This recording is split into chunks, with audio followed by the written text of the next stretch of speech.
असांजो ही मानवारो ऐं मोहतरम साईं मरहूम वॾेरो मोहम्मद सालह जे हिन ओचिते ऐं ॾुखियल मौत ते ॾुख इज़हार था कयूं ऐं برهماڻي फैमिलीअ सां हिन ॾुखे घड़ीअ में बराबरि जा शरीक आहियूं।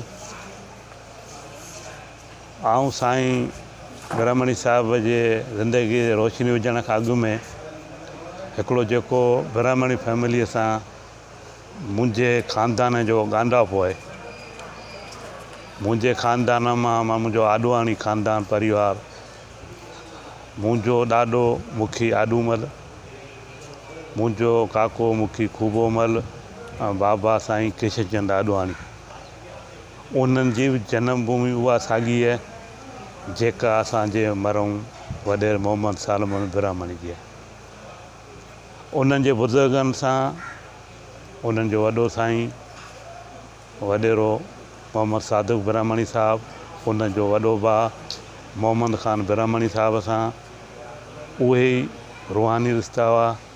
अॼु उन्हनि जा जेके फैमिली मेंबर कांबू ख़ान برهماڻي, बाबू ख़ान برهماڻي ऐं उन जो फर्ज़ंद आरव ख़ान برهماڻي, उन्हनि जी सॼी फैमिलीअ सां असांजे फैमिलीअ जो ॻांढापो हिकिड़ो माइटाणो आहे, उहो अॼु ॾींहं ताईं क़ाइमु आहे। برهماڻي साहिबु असांजे हिन इलाइक़े कोस्तान जी हिकिड़ी सूंहुं हो, महिमान नवाज़ी जो खान हो, चाहे अमीर हुजे ग़रीब हुजे।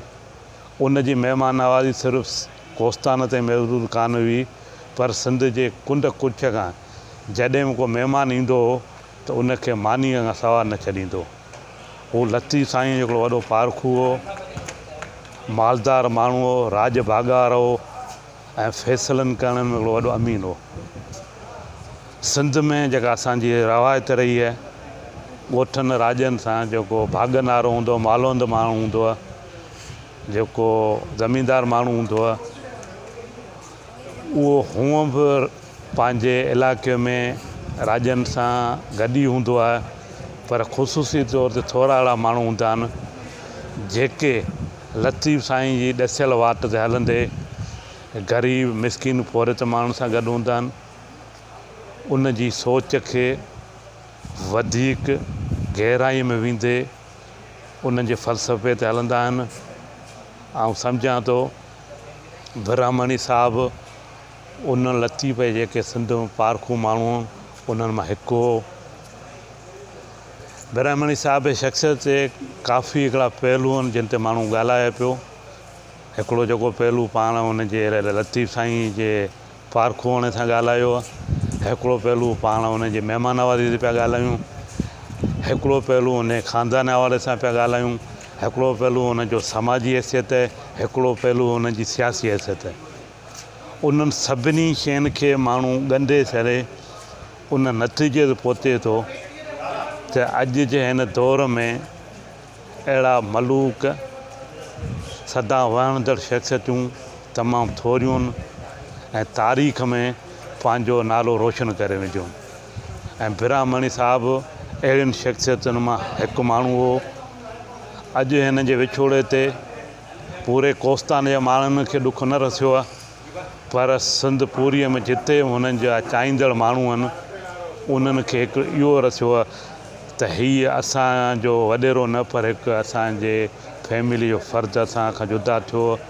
उन में उन सां उहा ई ॾुखोयल कैफ़ियत जेका हुनजे घर भातियुनि खे रोशन आहे।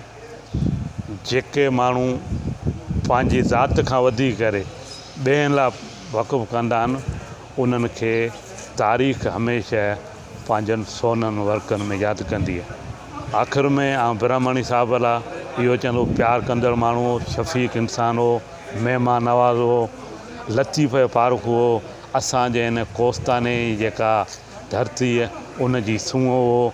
अलाह साईं उनखे जन्नत नसीब करे ऐं अहिड़ा वरी असां अनमोल माण्हू पैदा थियनि जीअं इहो जो हिकिड़ो तारीख़ी सिलसिलो आहे उहो क़ाइमु दाइमु रहे। ईअं ई हिन धरतीअ मां उहा ख़ुशबू, उहा महिमान नवाज़ी, उहा मोहबत सदाईं नज़र अचे ऐं असांजा ग़रीब फ़ोरत माण्हू सदाईं उन्हनि खे उहो कोसो वान लॻे। महिरबानी।